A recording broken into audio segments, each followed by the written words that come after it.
Cancer হলো no answer, কিন্তু আমরা বলে থাকি ক্যান্সার হলে সম্পূর্ণরূপে সুস্থ হয়। আপনারা আমাদের 20 বছরের আগের রোগীগুলো আদৌ সুস্থ আছে, সুন্দরভাবে সুস্থ আছে। আল্লাহর অশেষ রহমতে আমাদের অলরেডি 5,500 ক্যান্সার রোগী সুস্থ। এমনই এক ভাই ইয়াং ম্যান অনেক চিকিৎসা করে তারপরে আমাদের কাছে এসেছেন। আমিও খুব কষ্ট পাইছি ওনাকে 2 মাস 3 মাস চিকিৎসা করার পরে গলায় দিয়ে যখন ময়লা বের হতে আমি বলতে আয় হায়, এত ইয়াং ম্যান আল্লাহ যদি ভালো না করে কি অবস্থা হবে। আল্লাহর অশেষ রহমতে আমরা যখন 4 মাস চিকিৎসা করেছি সবগুলা রিপোর্ট ভালো আসছে, সবগুলা রিপোর্ট আমাদের কাছে আছে। না আপনার কি হয়? ছোট ভাই। আপনার ছোট ভাই নাম কি?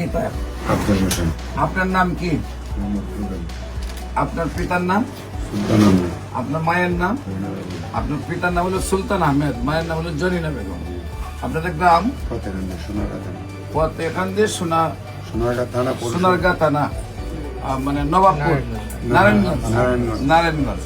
আচ্ছা, আপনার ভাইয়ের কি প্রবলেম হয়েছিল, কোথায় কোথায় চিকিৎসা করেছেন এবং কিভাবে সুস্থ হয়েছেন, কি অবস্থায় আছেন একটু বিস্তারিত বলেন। আমার ভাইয়ের 2020-এর দিকে 20-এর লাস্টে টিউমার ধরা পড়ে। টিউমারটা অপারেশন করার পরে এটা ক্যান্সার ধরা পড়ছিল। পরে ইন্ডিয়াতে নিয়েছিলাম, ইন্ডিয়াতে চিকিৎসা করে আনছি। আনার পরে আমরা ফেসবুকে আপনার মাধ্যমে আপনারই পাইলাম, ঠিকানা পেলাম, আপনার মাধ্যমে চিকিৎসা করাইছি। 4 মাস চিকিৎসা করার পরে এখন আপনারা বলছেন 4 মাস পরে রিপোর্ট দিবেন। করানোর জন্য ওনার রিপোর্ট দিয়েছেন, পরে আসছি। এবং রেজাল্ট তো আপনারা দেখেন। আপনি এই 20 সাল থেকে এই পর্যন্ত চিকিৎসা কত টাকা ব্যয় করেছেন? ঠিক আছে, আর না বলি না বলে মানুষ জানা দরকার আছে। আর বলা কত টাকা গেছে আপনার? এটা বলার দরকার নাই স্যার। প্রায় 40 লাখ টাকা আপনার ভাই কান্না করে দিচ্ছেন। এই অনেকটা পরিবার আছে যে উনি যে 40 লাখ টাকা খরচ করেছেন, এই 40 লাখ টাকা ধ্বংস হয়েছে। এই যে উনি কান্না করতেছেন, 40 লাখ টাকা ভাইয়ের জন্য ভাইয়ে খরচ করে আজকে সেই যদি ভালো হচ্ছে না।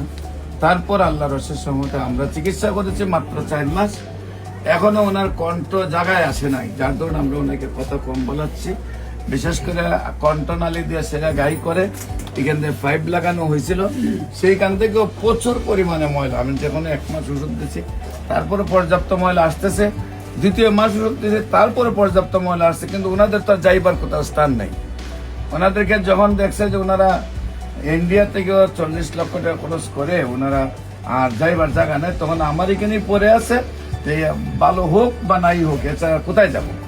আল্লাহর অশেষ রহমত আমি ওনাদেরকে সাহস দিয়েছি যে আপনি ভয় পাইেন না, যাইবার আর কোথাও আপনার স্থান নাই। আর যত যেদিকে যাইবেন কয়েক লক্ষ টাকা মাসে খরচ হবে আপনারা। আমার আল্লাহ যদি বাঁচায়, আমার চিকিৎসায় বাঁচাবে। 4 মাস পর আজকে আল্লাহর রহমতে ওনার গলাও ফ্রেশ, রিপোর্টও ফ্রেশ। আপনারা দোয়া করবেন ওনাকে যেন আল্লাহ আজীবন সুন্দরভাবে সুস্থ। আমার ভাইয়ের যে কান্না করতেছে সেই চোখের জল যেন আল্লাহ কবুল করে ওনাকে আজীবন ভালো রাখেন। দেশবাসীর কাছে আমরা